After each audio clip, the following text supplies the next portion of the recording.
Ya, gejalanya untuk awal saya punya singkatan lalelu-lelo ya supaya mudah. Kalau kita semakin atau bapak ibu kita amati semakin labil ya emosinya makin baperan, dulu nggak baperan, bijaksana, bijak sini begitu ya. Sekarang jadi baperan. Kemudian li itu linglung, jadi misalnya ke dapur, ke kulkas gitu ya, terus bingung mau ngapain. Kemudian lu itu lupa, baik lupa nama orang yang baru dikenal, lupa bahkan ingatan yang lebih lama ya. Kalau lupa sendiri nanti ada singkatannya juga tuh, lupa mana yang tidak wajar, karena melupakan mantan tuh wajar ya, Oke. nggak ada masalah.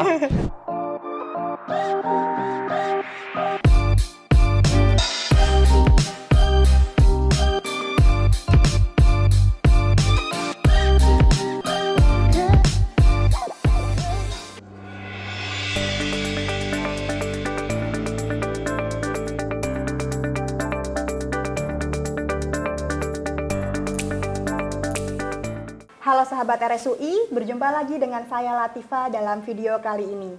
Bersama saya telah hadir Dr. Pukofisa Prawiroharjo, spesialis neurologi konsultan PhD. Halo dokter, apa Halo kabar? Mbak Latifa, apa kabar? Alhamdulillah Baik. dokter. Alhamdulillah, aku juga baik-baik saja insya Allah. Oke, kita hari ini akan membahas sebuah tema yang sangat menarik nih dokter, yaitu Alright. penyakit Alzheimer. Yes. Penyakit ini sering kita temui pada orang yang sudah lanjut usia ya. Betul. Dok. Nah, untuk beberapa orang awam ini sering sering menyamakan Alzheimer dengan penyakit pikun. Sebenarnya apakah Alzheimer ini sama dengan penyakit pikun atau tidak? Mungkin boleh penjelasannya dokter. Oke, jadi pikun itu adalah satu sindrom atau kumpulan gejala orang yang ada gangguan lupa, gangguan konsentrasi, dan itu semakin parah sehingga mengganggu aktivitas sehari-hari maupun kalau pekerjaannya. Pikun sendiri sebenarnya nggak harus tua ya, walaupun memang penyakit Alzheimer paling sering pada usia yang sekitar 60-an atau 50-an. Ada beberapa yang 50-an, kebanyakan memang di atas 60-an. Tetapi syarat pikun nggak harus tua. Oke. Banyak bahkan yang masih muda 20-30 tahun pun ada gangguan pikun, ada juga yang karena COVID, ada yang karena ya, infeksi yang lain, HIV dan seterusnya. Nah, Alzheimer itu adalah bagian dari penyebab pikun. Oke. Nah, jadi dia hanya satu, tetapi dan kalau memang untuk usia yang lebih lanjut ya, Alzheimer itu paling sering memang. Jadi sekitar 60-70% itu akibat penyakit Alzheimer, sehingga ini harus kita antisipasi sejak awal supaya nanti kemudian kita bisa melalui masa tua, masa lanjut usia dengan kualitas yang paling baik. Gitu. Oke, baik dokter. Tadi dokter menjelaskan bahwa penyebab Alzheimer ini adalah salah satu penyebab pikun. Kalau penyebab dari Alzheimer itu sendiri apa dok? Ya, penyakit Alzheimer sendiri disebabkan ada satu kemunduran dari atau kematian sel otak yang progresif. Yang penyebabnya itu memang ada semacam pembentukan protein yang tidak normal di otak gitu ya. Tetapi tidak usah khawatir, yang penting penyebab itu nanti kita bisa tangani, kita bisa perlambat degeneratif itu supaya kualitas hidupnya terbaik di masa-masa tua tersebut. Kalau memang sudah ditangani sejak dini. Jadi protein yang melipat secara tidak normal itulah penyebabnya. Dan itu nanti kemudian bisa kita tangani dengan baik. Oke, tadi dokter sudah menjelaskan terkait penyebab. Apa sih dok yang harus diwaspadai oleh sahabat RSUI di rumah, tanda dan gejalanya dok? Ya, gejalanya untuk awal saya punya singkatan lalelu-lelo ya supaya mudah. Kalau kita semakin atau bapak ibu kita amati semakin labil ya emosinya makin baperan, dulu nggak baperan, bijaksana, bijak sini begitu ya. Sekarang jadi baperan.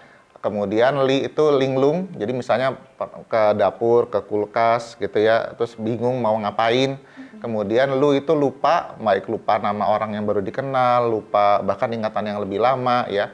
Kalau lupa sendiri nanti ada singkatannya juga tuh, lupa mana yang tidak wajar, karena melupakan mantan tuh wajar ya, nggak ada masalah. Ya, jadi lu itu kemudian le itu lemot. Jadi yang dulunya bekerja, ya misalnya bikin tulisan atau ada pekerjaan yang biasa, masak dan seterusnya itu biasa kualitasnya bagus dan waktunya cukup cepat ya. Sekarang sudah jauh lebih tidak berkualitas maupun butuh waktu yang jauh lebih lama.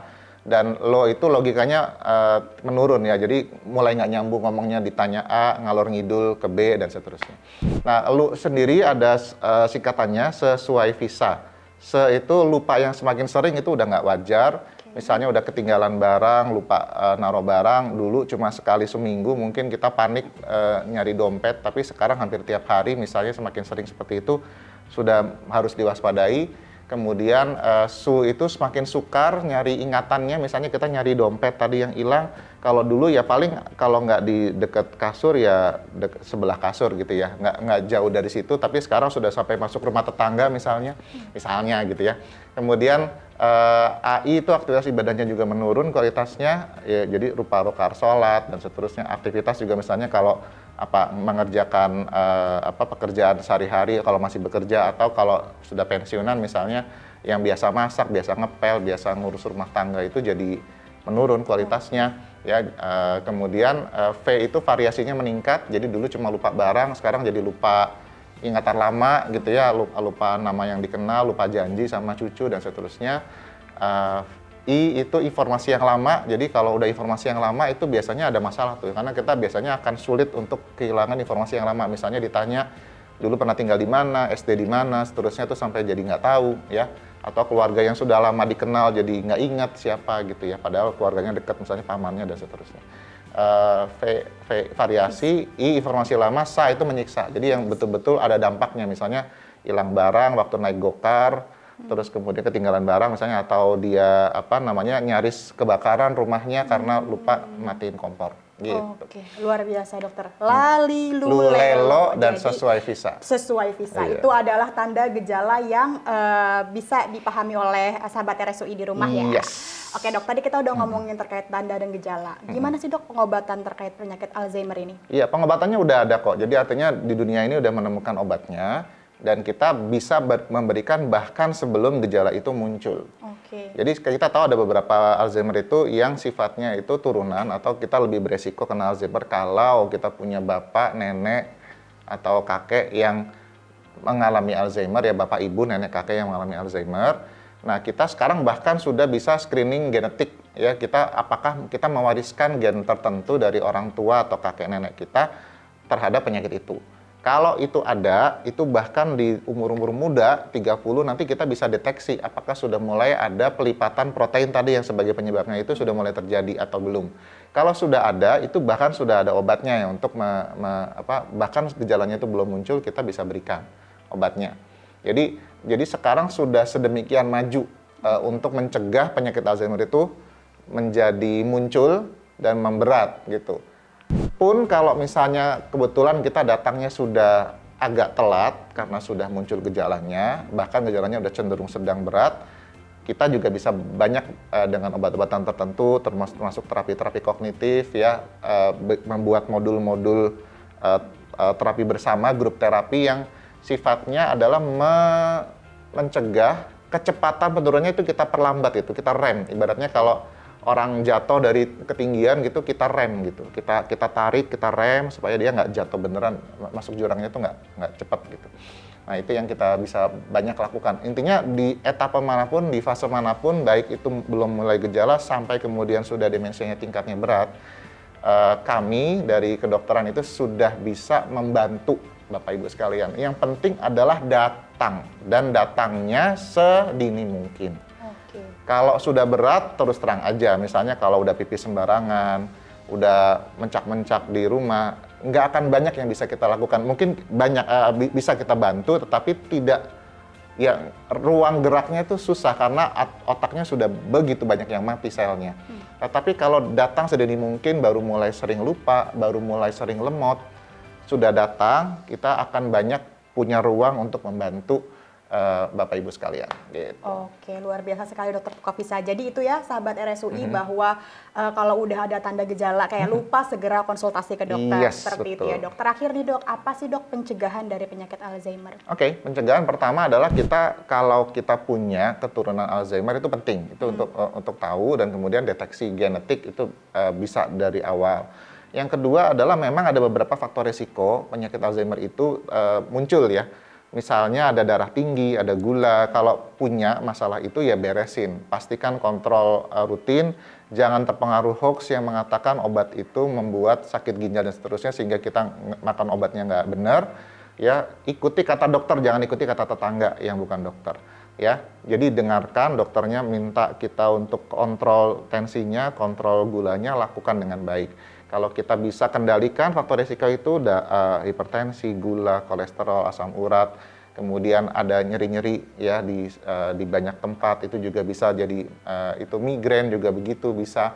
Nah itu semua kita kendalikan, kita kontrol, kita pastikan nilainya normal terus ya, kita ke labnya rajin, insya Allah ya, dan ditambah juga kita nggak stres ya, bahagia selalu, sering ngobrol ya, jangan sendirian aja di rumah. Kan biasanya kan kalau pensiunan tuh sering di rumah aja ya, nggak banyak aktivitas. Otak itu mirip kayak pisau, jadi kalau kita nggak asah dia akan karatan. Nah, kalau pensiunan tuh problemnya waktu masih aktif, produktif. dia kan dituntut sama perusahaannya atau sama instansi tempat dia bekerja untuk mencapai kinerja. Iya.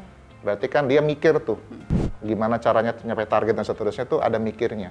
Tiba-tiba kemudian pensiun, nggak punya target, nggak punya apa-apa, tidak mengasah dengan baik, cuma nonton TV doang. Itu cepat sekali otak itu, karena merasa otak, udah saya nggak dibutuhin lagi ya, mati aja gitu. Jadi harus kita pastikan kita sesibuk sewaktu kita belum pensiun, meskipun belum tentu harus nyari duit. Jadi pastikan kita misalnya ikut, ya entah di tempat ibadah, entah ikut ada kumpulan lansia di warga gitu ya, kita ikut gitu. Jadi supaya aktif ya, tapi jangan stres, tetap harus happy. Terus kemudian tadi kontrol semua faktor risiko itu dengan baik. Insya Allah dengan itu penyakit Alzheimer sangat bisa kita cegah sedini mungkin. Oke, baik, luar biasa. Terima kasih banyak Dr. Pukofisa atas informasinya Mbak. kepada sahabat RSUI. Untuk sahabat RSUI apabila memiliki tanda dan gejala terkait penyakit Alzheimer, bisa langsung segera konsultasi ke fasilitas kesehatan terdekat. Jangan lupa untuk subscribe, like, and share video ini. Saya Latifah. Saya Dr. Pukofisa. Salam sehat, RSUI.